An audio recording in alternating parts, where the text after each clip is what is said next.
Joining us now is political analyst Steve Adubato. He is also the author of Lessons in Leadership. Steve, nice to see you tonight.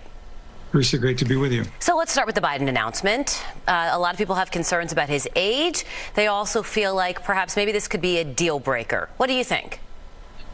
You know, Teresa, I'm not sure it's simply the age. He's 80. If he were to win the election, he'd be 86 on the way out at the end of his second term.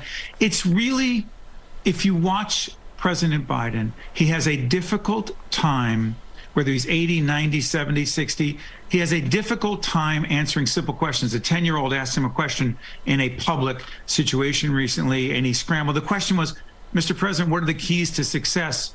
And Hunter Biden had to explain to the president what the question meant. Now, why is that relevant?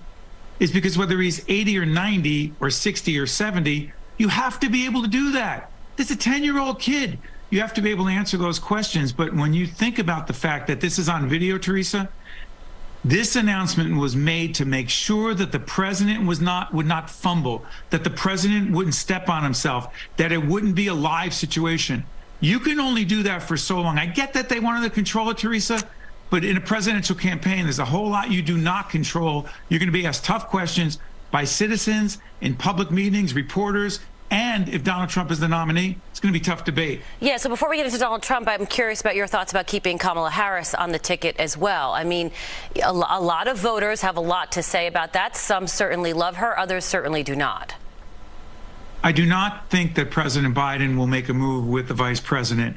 If he were to do that, regardless of whether people think she's been effective or not, and clearly she's had some challenges, but she's a dynamic public performer and she could be good in that role. The problem is this: if he were to take her off the ticket as an existing sitting vice president, as an African-American woman, the problems and issues that he would have disproportionately in the African-American community, largely part of the Democratic base, would be a deal breaker. I do not believe that's going to happen. All right, so we just told you about the case that's getting underway in Lower Manhattan today involving the former president, Donald Trump.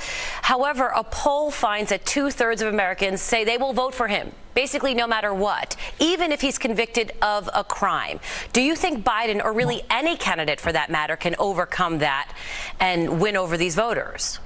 Teresa, I'm not sure if that's all Americans or it's just Republicans who would say they would vote for him. Here's the dilemma. There's the case that Bragg brought in Manhattan, right? Then there's the E. Jean Carroll case. And then there's the potential Georgia case. And then there's the January 6th potential case. Here's the problem.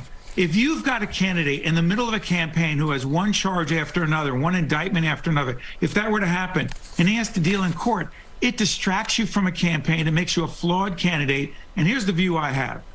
Biden, cognitively challenged, seriously having difficulty answering simple questions. Donald Trump, one trial after another, one criminal charge after another.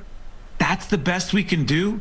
No wonder most Americans would rather not have a rematch between President Biden and Donald Trump. All right, Steve, we'll leave it there for tonight. Thanks so much.